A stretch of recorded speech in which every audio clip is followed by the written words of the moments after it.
Y Moisés extendió su vara hacia el cielo, y Jehová hizo tronar y granizar, y el fuego se descargó sobre la tierra, y Jehová hizo llover granizo sobre la tierra de Egipto. Hubo pues granizo y fuego mezclado con el granizo, tan grande cual nunca hubo en toda la tierra de Egipto desde que fue habitada. Y aquel granizo hirió toda la tierra de Egipto, todo lo que estaba en el campo, así hombres como bestias. Asimismo destrozó el granizo y toda la hierba del campo, y desgajó todos los árboles del país. Ahí está. ¿Que no es soberano? Versículo 26. Solamente en la tierra de Gosén, donde estaban los hijos de Israel, no hubo granizo. Soberanamente determinó dónde sí y dónde no. No son las circunstancias, no aprovechó el clima, Él lo hizo. A capítulo 10 y versículo 21 a 23.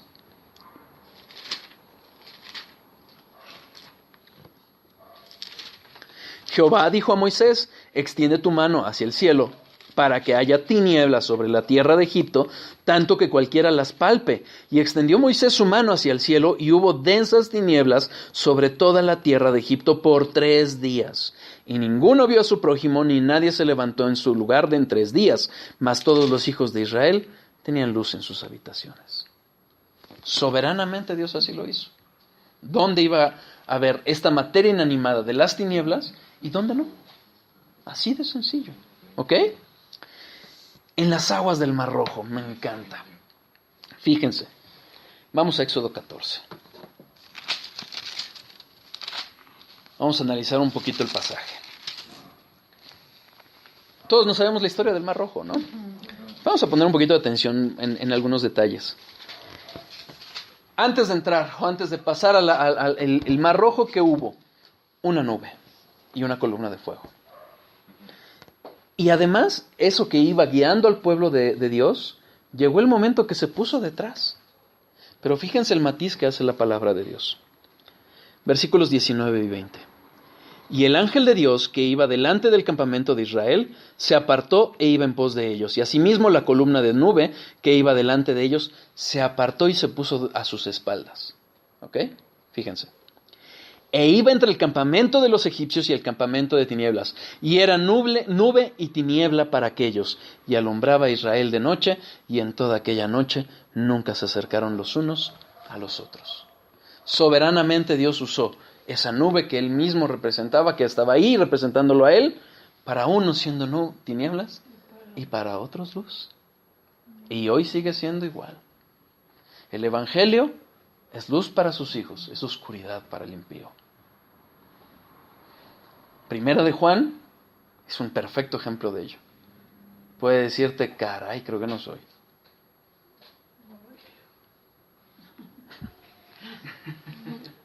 Luego, ¿qué sucede? Abre Dios el mar en dos, para que sus hijos pasen en seco. Versículos 21 y 22, perdón. Y extendió Moisés su mano sobre el mar, e hizo Jehová para que el mar se retirase por recio viento oriental toda aquella noche, y volvió el mar seco, y las aguas quedaron divididas. Entonces los hijos de Israel entraron por en medio del mar en seco, teniendo las aguas como muro a su derecha y a su izquierda. Además, hasta le secó la tierra. Soberanamente abrió el mar en dos. Pero, ¿qué pasó? Lo cerró sobre los egipcios. Versículos 23 a 27.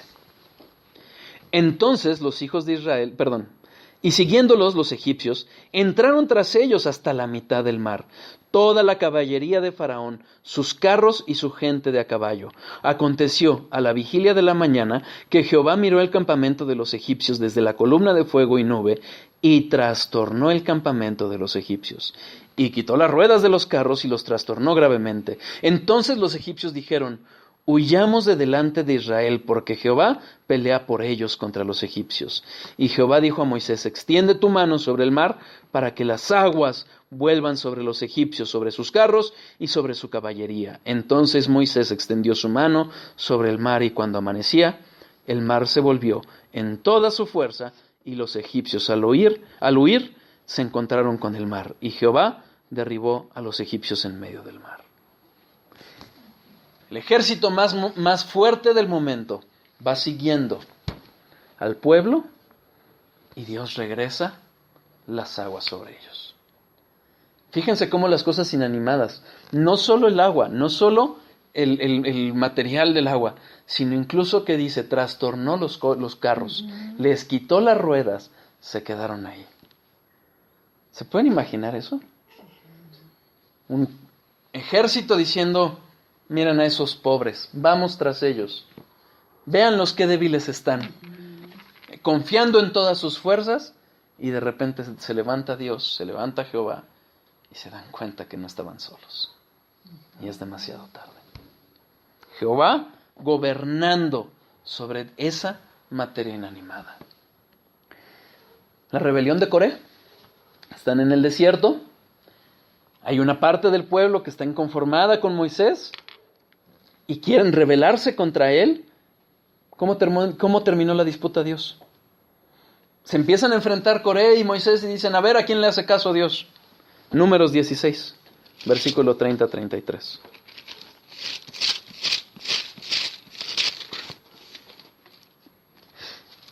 Mas si Jehová hiciere algo nuevo, y la tierra abriere su boca, y los tragare con todas sus cosas, y descendieren vivos al Seol, entonces conoceréis que estos hombres irritaron a Jehová. Y aconteció que cuando cesó él de hablar todas estas palabras, se abrió la tierra que estaba debajo de ellos, abrió la tierra su boca, y los tragó a ellos, a sus casas, y a todos los hombres de Coré, y a todos sus bienes. Y ellos, con todo lo que tenían, descendieron vivos al Seol, y los cubrió la tierra, y perecieron de en medio de la congregación. Así de sencillo. Dios abrió la tierra, y se los tragó, la tierra, vivos. Que la rebelión no es cosa pequeña. El horno de Nabucodonosor, ¿se acuerdan? Cuando los amigos de Daniel están por entrar, lo calientan 7 veces y a ellos no les pasó nada. Y los hombres que iban con ellos fueron quemados. Eso lo pueden ver en Daniel 3. ¿Quieren verlo o lo vemos? Daniel 3. En fin, que creo que ya es el último, sí, ya es el último punto que vamos a ver. Daniel 3, versículo 19. Entonces Nabucodonosor se llenó de ira y se demudó el aspecto de su rostro contra Sadrach, Mesach y Abednego, y ordenó que el horno se calentase 7 veces más de lo acostumbrado. Versículo 22. Y como la orden del rey era apremiante y lo habían calentado mucho, la llama del fuego mató a aquellos que habían alzado a Sadrach, Mesec y Abednego. Versículo 27. Y se juntaron los sátrapas, los gobernadores, los capitanes y los consejeros del rey para mirar a estos varones cómo el fuego no había tenido poder alguno sobre sus cuerpos, ni aun el cabello de sus cabezas había quemado. Sus ropas estaban intactas y ni siquiera olor de fuego tenían. Así de soberano es Dios. Las circunstancias, ya está en el fuego. No. Y tan es cierto que el fuego era tan fuerte que quemó a los súbditos del rey. Pero a sus hijos no le hizo nada. Es más, ¿qué pasó? Cuando estaban los discípulos en medio del mar, temerosos con la lluvia, ¿qué es lo que hizo Jesús? Calmó la tempestad. Marcos 4:39, yo se los leo. E inclinándose hacia ella, no es aquí. Sí, Marcos 34:39. Y levantándose reprendió el viento y dijo al mar, calla, enmudece. Y cesó el viento y se hizo grande bonanza. Si nosotros analizamos incluso qué manifestación tan grande es esta, en Salmo 107:29 podemos ver que es Dios el que calma las tempestades. Entonces esta fue una manifestación clara de Jesucristo. Hey, soy Dios. Y es Dios soberano sobre estas cosas inanimadas. El caminar sobre el mar. El caminar sobre el mar es un claro manifestación de Dios controlando las cosas inanimadas. Pudo caminar sobre el mar. ¿Qué hay del clima?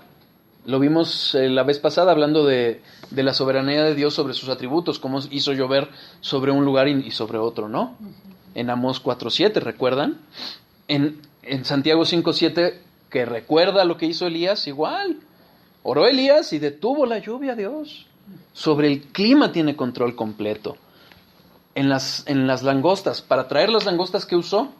Un viento fuerte para traerlas. Es Dios gobernando sobre el clima, sobre la lluvia, sobre el viento. ¿Cómo les mandó las codornices a su pueblo? Con viento. Dios controla todo. ¿Qué hay de los astros del cielo? ¿Qué pasa con los astros del cielo? Cuando Dios crea todo, lo crea en un perfecto orden, ¿están de acuerdo? Sin embargo, sigue gobernando sobre ellos. Lo vemos en la derrota de los amorreos, Josué 10, versículos 12 y 13.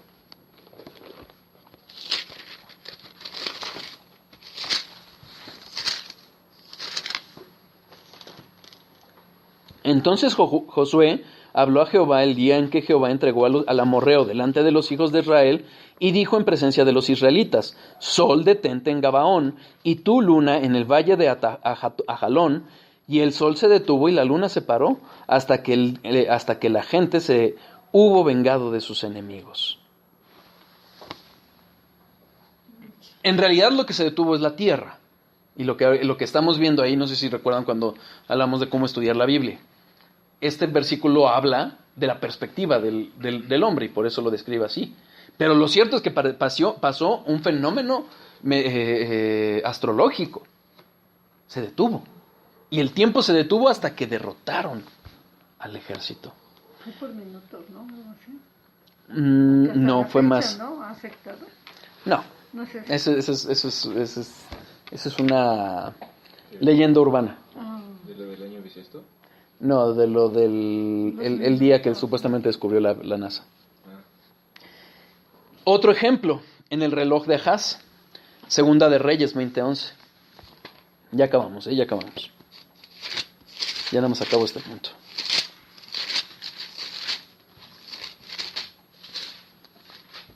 Entonces el profeta Isaías clamó a Jehová e hizo volver la sombra por los grados que había descendido en el reloj de Ahaz, 10 grados atrás. No solo lo detuvo, lo echó para atrás. Dios es soberano. Dios controla todo. En el nacimiento de Jesús, ¿qué guió a los pastores? Una estrella. Eso lo pueden ver en Mateo 2:9. Soberanamente Dios así lo determinó. Soberanamente Dios gobierna sobre todas las cosas inanimadas. Esto lo podemos ver en resumen en el Salmo 147. Y con esto terminamos el día de hoy, no se preocupen. Versículos 12 y 13.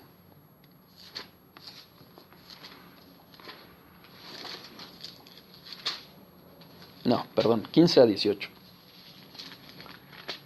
Envía su palabra a la tierra, velozmente corre su palabra. Da la nieve como lana y derrama la escarcha como ceniza. Escucha su hielo como pedazos. Ante su frío, ¿quién resistirá? Enviará su palabra y los derretirá. Soplará su viento y fluirán las aguas. Finalmente su palabra determina. Él soberanamente ordena sobre toda cosa inanimada, sobre todo lo que podemos reconocer como que no tiene voluntad, es soberano. Ya veremos que sobre lo que sí tiene, también. Y es donde vamos a hablar de la responsabilidad humana. ¿Vale? ¿Dudas? ¿No? ¿Claro?